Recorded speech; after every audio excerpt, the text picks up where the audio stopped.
नमस्कार दोस्तों, सामाजिक जानकारी यूट्यूब चैनल में आप सभी का स्वागत है। तो दोस्तों, आज हम आपको इस वीडियो के माध्यम से बताएंगे कि ई श्रम कार्ड कैसे बनता है, ई श्रम कार्ड से आपको क्या फ़ायदा मिलने वाला है और कौन लोग ई श्रम कार्ड को बनवा सकते हैं और किन लोगों का ई श्रम कार्ड नहीं बनेगा। तो ये सभी जानकारी आपको इस वीडियो के माध्यम से दी जाएगी। यदि दोस्तों आपने हमारे इस चैनल को सब्सक्राइब नहीं किया है तो प्लीज़ आप हमारे सामाजिक जानकारी यूट्यूब चैनल को सब्सक्राइब कर ले और बेल आइकन को प्रेस करना मत भूलें। हाँ जी साथियों, अब हम जानते हैं कि ई श्रम कार्ड जो भारत सरकार के द्वारा बनाया जा रहा है यह किन लोगों का बनेगा। तो साथियों, सरकार क्या है कि एक जनगणना कर रही है कि कितने हमारे देश में असंगठित क्षेत्र में काम करने वाले कर्मचारी हैं और उनकी वो क्या कर रही है, एक जनगणना कर रही है कि आगे आने वाले भविष्य में यदि कोई भी किसी प्रकार की महामारी आ जाती है या फिर जैसे कि अभी पीछे कोरोना वायरस आ गया था, अभी ओमिक्रॉन भी आने वाला है, ऐसा सुनने को मिल रहा है।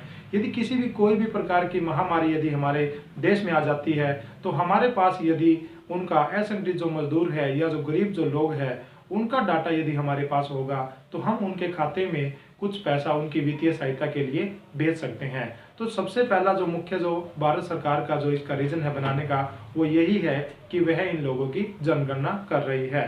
तो अब बात ये आती है साथियों कि असंगठित क्षेत्र में कौन कौन लोग आते हैं, क्योंकि यदि आपने ई श्रम कार्ड गलत तरीके से बनवा लिया हो सकता है आपको इसका फायदा तो मिल जाए लेकिन आगे आने वाले समय में आपसे ब्याज समेत पैसा वापस भरवाया जा सकता है और यहाँ पे कानूनी आपके ऊपर कानूनी कार्रवाई भी हो सकती है। तो अब हम बात करते हैं असंगठित क्षेत्र में कौन से लोग आते हैं। वह आदमी जो एक गरीब परिवार से बिलोंग करता है या फिर वह रेहड़ी लगाता है, एक छोटा मजदूर है या फिर वह कोई छोटा मोटा सिलाई का काम करता है। तो जो बहुत ज़्यादा गरीब जो लोग होते हैं, रेहड़ी पटरी पर रहने वाले, जिनके पास अपना खुद का कोई घर ही नहीं होता, तो वो लोग असंगठित क्षेत्र में आते हैं और वो लोग ई श्रमिक कार्ड अप्लाई कर सकते हैं। अब हम बात करते हैं कि ई श्रमिक कार्ड को अप्लाई करने के लिए आपके पास कौन कौन से डॉक्यूमेंट होना अति आवश्यक है। इसके लिए आपके पास अपना आधार कार्ड होना जरूरी है और आपके पास आपकी फैमिली आईडी का होना भी जरूरी है।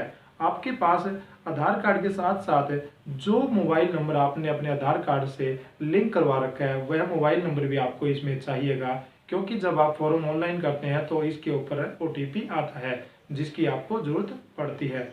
इसके साथ साथ सरकार जब भी आपको पैसा भेजेगी तो वह पैसा किस अकाउंट में आपके ट्रांसफर करेगी, तो इसके लिए आपको अपना एक बैंक अकाउंट की पासबुक की फोटोकॉपी भी देनी है ताकि वो पैसा डायरेक्ट आपके खाते में आ सके। और इसके साथ साथ यदि आपके पास अपना पहचान पत्र भी है तो वो भी आप लगा सकते हैं। इन सभी डॉक्यूमेंट के साथ आप CSC सेंटर में जाके अपना ई श्रमिक कार्ड बनवा सकते हैं। और यदि कोई ऐसा ये चाहता हो कि मैं CSC सेंटर में नहीं जाना चाहता और मैं खुद ही अपने घर पे या अपने मोबाइल से ई श्रमिक कार्ड बनवाना चाहता हूं, तो वह eShram.gov.in वेबसाइट को भी विजिट कर सकता है और वहां पर अपने आधार कार्ड और अपने बैंक अकाउंट की ये सभी डिटेल वहां पे एंटर करके वहां से भी अपना ई श्रम कार्ड बनवा सकता है। अब हम बात करते हैं साथियों कि ई श्रम कार्ड बनने के बाद हमें फायदा क्या मिलने वाला है। आपने देखा होगा बहुत सारे यूट्यूबर गुमराह कर रहे हैं या वो कह रहे हैं कि ई श्रम कार्ड बनने के बाद आपके खाते में हर महीने 500 रुपये आएंगे। तो साथियों, ये एक फेक न्यूज़ है। आपके खाते में 500 रुपये हर महीने नहीं आएंगे। ये जब भी ई श्रम कार्ड सभी लोगों का बन जाएगा तो उसके बाद सरकार डिसाइड करेगी कि आपके खाते में कितना रुपए देना है और नहीं देना, या फिर आपको इसका क्या लाभ और कब देना है, ये तो सरकार डिसाइड करेगी। अभी तो सिर्फ गरीब लोगों की गिनती की जा रही है और उनका ई श्रम कार्ड बनाया जा रहा है।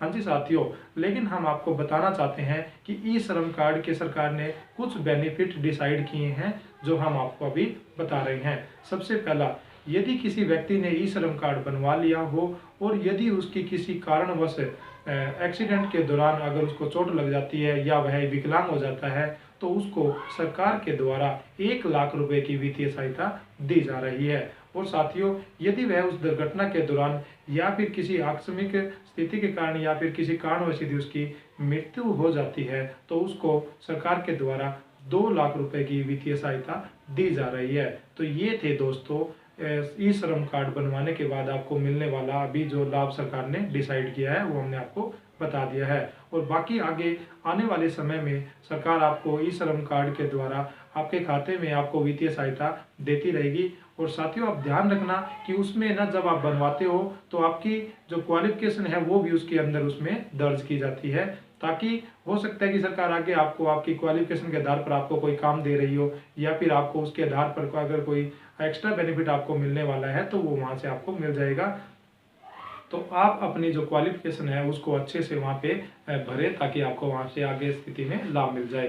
तो साथियों, अब हम बात करते हैं कि ई श्रम कार्ड यदि किसी आदमी ने गलत तरीके से बनवा लिया या फिर ई श्रम कार्ड कोई नहीं बनवा सकता, उसके बारे में हम आपको बताते हैं। तो वो साथी यहाँ से दूर रहे जिनकी जो मासिक जो आय है या सालाना जो आय है यदि वो 5 लाख रुपए से प्लस है, क्योंकि ये जो स्कीम है सिर्फ गरीब लोगों के लिए ही निकाली गई है।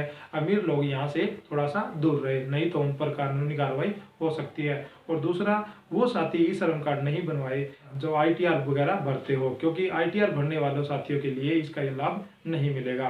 तो साथियों, हमारे द्वारा दी गई जानकारी आपको कैसी लगी, आप हमें लाइक, शेयर और कमेंट के माध्यम से बता सकते हैं। और यदि आपको ई श्रम कार्ड बनवाने में किसी भी प्रकार की कोई भी परेशानी का सामना करना पड़ रहा है तो आप हमारे इस YouTube चैनल पर वीडियो के माध्यम से कमेंट कर सकते हैं।